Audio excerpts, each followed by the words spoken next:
Apie Paberžės bažnyčią pasakoja muziejininkė Regina Galvanauskienė 2024 m. birželio 5 d. Tėvelis Stanislavas sako, kai aš atvažiavau 66 metais, supuvę grindys buvo, grybos suėstas. Ir va čia tokios duobės ir duobės apie visą altorių. Klausiu močiučių, tai kodėl čia taip duobėtos? Sako, čia ir Alksnėnų, ir Mėgenų kaime nesusilaukė moteris vaiko visą gyvenimą, tiek troško, tiek ėjo keliais aplink altorių, ėjo ir ėjo. Kodėl? Todėl, kad sako, tas paveikslas šventas, va, Marija apsilanko tas momentas, pas Elžbietą, Elžbieta neščia laukęs kūdikio, ir jeigu čia melsies, tai gims vaikas, ir būk tai gimė, ir Mėgenų kaime, ir Alksnėnų kaime po vaiką. Ir tada visi pradėjo vadinti, kad tas paveikslas yra šventas. Gali būti, taip, liaudės yra pamaldumas. Tėvelis tada sako, aš pasiimsiu tas lentas. Sako, kai bus biškai daugiau laiko, remontus pabaigsiu, tada aš jas čia aplemavosiu, baltai, ir va čia jau papuošiu. Ir va tada per vienas mišes, kokie gal metai buvo prieš mirtį, sako per mišes. Matot žmonės, kokie buvo anksčiau pamaldus žmonės, ko dabar dėja nepasakyti. O tai tas lentas atgal parnešėte, ne? Išneštos jūs buvo. Buvo pastatė gale bažnyčią, sakau, kodėl nuėmėt lentas? Neškis į muziejų, sako, jeigu tau reikia. A tai dabar čia naujai pakabinote, ne? Čia atėjo Martinkus kunigas, aš jam pasiskundžiau. Išmetė šitą stalą, maldos, kuris naktį melsdavosi nuo 12 iki 1. Negalima ten bus to. Čia negali būti šventas. Ai, čia prie kūro buvo išmestas. Aš kentėjau diplomatiškai, tylėjau, kiek įmanoma. Va. Bet kai atėjo kitas kunigas, pasiskundžiau, sakau, žmonės skundžiasi, kad nebėra tėvelio dvasios. Išmestas stalas, sunaikinta krikštykla, šitas perpjautas per pusę komunijos stalas, reiškia, sustumdė. Norėjo ir tą išmesti daržinę. Sako, tie patys ornamentai, pažiūrėkit, čia yra altoriaus. Kaip galima, čia yra paveldas. Niekada gyvenime nedėdavo gėlių ant altoriaus. Niekada. Neleisdavo koštų, tai labai gerai darydavo. Kodėl neleisdavo?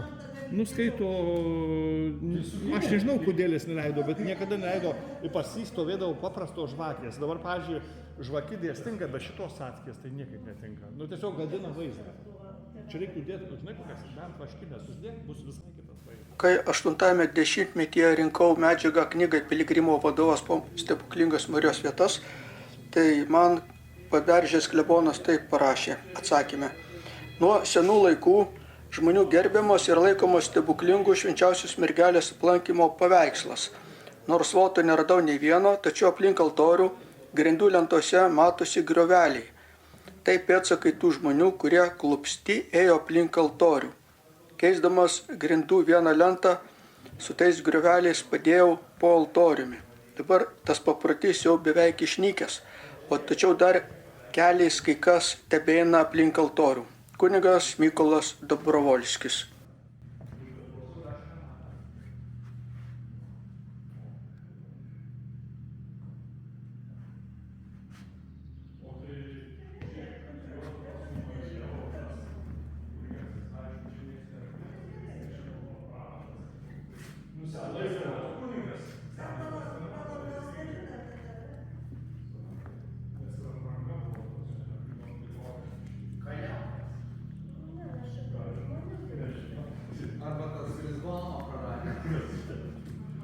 Čia Svirskio, ne, šitie?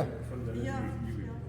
Šitos stalo altoriaus niekada nebuvo, už tai, bet nepaklusnus tėvelis buvo ir nemėgo. O kada tas altorius darytas buvo? Prie jo ar prie kito? Jau kur aš čia užsakė, mano vyras padarė. Aš žinau, kad tėvas ten laikydavo mišas. Tenai laikydavo. Žinoma. Taip, tenai. Ai, va čia garsioji, kur jinai stovėjo kažkur lauke, ne? Ant Stakausko sukilėlio kapo stovėjo, pradėjo pūti, tėvelis prašė atnešti, tai va taip pasukė. Pasukė taip, Ne, štai, taip. aparatą. Tėvelis įdėjo surūdijusi raktą, kad dar gražiau būtų. Ką nors gražus pamato, į savo ką nors nori pridėti. Ir va 19 metų jisai čia kabo tas raktas. Niekas neištraukė? Ne. Ir aš netrauksiu. O kam jį traukti? O ką jų traukti? Čia atminimas yra.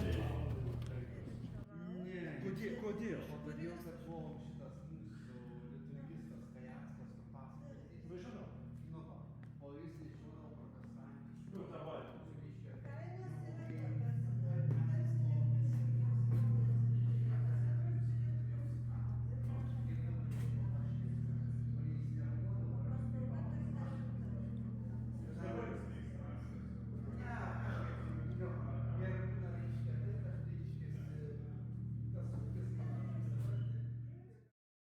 Šalia karsto senovėje neždavo tokius spalvotus liktorius iki pat kapinių.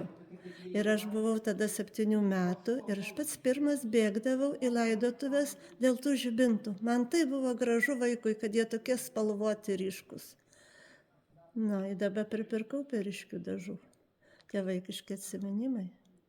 Bet nieko tokio. Čia ne bažnyčiai. Bažnyčioje nėra ryškių spalvų.